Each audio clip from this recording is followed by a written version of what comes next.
বাংলা দ্বিতীয় পত্র চূড়ান্ত সাজেশন অনুচ্ছেদ যেকোনো দুইটি থেকে একটির উত্তর দিতে হবে। বাংলা নববর্ষ, ইন্টারনেট, যৌতুক প্রথা, বইমেলা, বৈশাখী মেলা, কম্পিউটার, মাতৃভাষা দিবস, স্বাধীনতা দিবস, নারী শিক্ষা ও পরিবেশ দূষণ। অনুচ্ছেদ এই 10টির ভিতর থেকেই কমান থাকবে বলে আমি মনে করি। এই 10টি খুবই ইম্পর্টেন্ট এবং 10টি ভালোভাবে পড়লে আশা করা যায় 10টির ভিতর থেকে অনুচ্ছেদ কমান থাকবে। তারপর আসি পত্র লিখন। পত্র লিখন দুইটি থেকে যে কোনো একটি পত্র লিখন দিতে হবে। ব্যক্তিগত পত্র, তারপর আবেদনপত্র এবং আরেকটা আছে যে সংবাদপত্র প্রতিবেদনের জন্য চিঠি, মানপত্র, আমন্ত্রণপত্র এগুলো। তো ব্যক্তিগত পত্রের মধ্যে আমাদের আছে কি এসএসসি পরীক্ষার পর তোমার পরিকল্পনা, ঐতিহাসিক স্থান, ভ্রমণের অভিজ্ঞতা, কম্পিউটার শিক্ষার গুরুত্ব, লেখকের কাছে পাঠকের চিঠি। মোটামুটি 4টার ভেতর থেকে ব্যক্তিগত পত্র আসলে কমন থাকবে।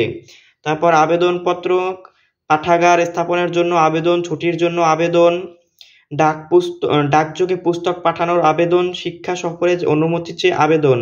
এই 4টার মধ্যে থেকে আবেদনপত্র আসলে কমন থাকবে।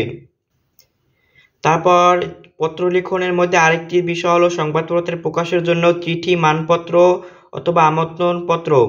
তো সড়ক দুর্ঘটনার প্রতিকারের জন্য সংবাদপত্রে আবেদন, এগুলো খুবই ইম্পর্টেন্ট। এসএসসি পরীক্ষার্থীদের বিদায় উপলক্ষে মানপত্র, বিদ্যুৎ বিভ্রাট প্রতিকারের জন্য সংবাদপত্রে আবেদন, রবীন্দ্র জয়ন্তী উদযাপনের জন্য আমন্ত্রণ।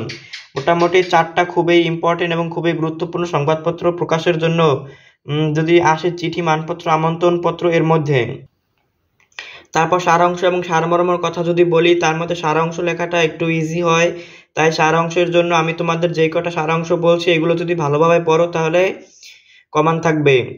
তো অভ্যাস ভয়ানক জিনিস, এইটা ইম্পর্টেন্ট। তারপর অভাব আছে বলিয়ে জগৎ বিচিত্রময় হইয়াছে, এইটা ইম্পর্টেন্ট। মানুষের মূল্য কোথায়, এইটাও গুরুত্বপূর্ণ। মাতৃস্নেহের তুলনা নাই, বিদ্যা মূল্যবান সম্পদ তুমি, বসন্তের কোকিল, মহাসমুদ্রে শত বছরের কল্লোল।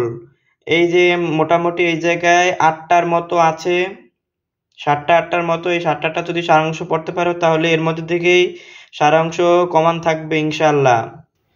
তারপরে 5 নম্বরে যেটা আছে সেটা হলো প্রতিবেদন। প্রতিবেদন দুইটি থাকবে, দুইটির মধ্যে থেকে যে কোনো একটি প্রতিবেদন লিখতে হবে। 1 নাম্বারটা বিদ্যালয়ে শহীদ দিবস ও আন্তর্জাতিক মাতৃভাষা দিবস উপলক্ষে প্রতিবেদন, বৃক্ষরোপণ বিষয়ক প্রতিবেদন, সুন্দর হাতের লেখা প্রতিযোগিতা বিষয়ক সংবাদ প্রতিবেদন, সড়কের সুব্যবস্থা সংক্রান্ত সংবাদ প্রতিবেদন। মোটামুটি এই 4টা প্রতিবেদন পড়লে তোমাদের প্রতিবেদনের চিন্তা আর করা লাগবে না, ইনশাল্লাহ 4টার ভিতর থেকেই কমন আসবে। তারপর সর্বশেষ যে টপিকটা সম্পর্কে আলোচনা করা যায় এটা হলো প্রবন্ধ। প্রবন্ধ 3টি থাকবে, 3টির ভিতর থেকে একটি দিতে হবে। প্রবন্ধ যদি তোমরা 15 থেকে 25 পেজের মধ্যে লেখো তাহলে তোমাদের প্রবন্ধতে 10-এর মধ্যে 8-9 পাওয়ার একটা সম্ভাবনা থাকবে, 10-15 ভিতরে। মানে প্রবন্ধ মানে তোমরা যত বেশি লিখবে ততই প্রবন্ধ তোমাদের জন্য ভালো হবে। তো প্রবন্ধের মধ্যে 1 নাম্বারটা যেটা গুরুত্বপূর্ণ সেটা হলো মাদকাসক্তি ও এর প্রতিকার, তারপর বাংলাদেশের মুক্তিযুদ্ধ, তারপরে যে রিসেন্টলি যে ঘটনা হচ্ছে দ্বিতীয় স্বাধীনতা দিবস ওইটা সম্পর্কেও যদি প্রবন্ধ আসার একটা সম্ভাবনা আছে। তারপর কৃষিকাজে বিজ্ঞান, সময়ানুবর্তিতা, বাংলাদেশের প্রাকৃতিক দুর্যোগ, বৈষম্য বিরোধী ছাত্র আন্দোলন। এই যে বৈষম্য বিরোধী ছাত্র আন্দোলন হলো এই বিষয়ে প্রবন্ধ আসার সম্ভাবনা থাকতে পারে।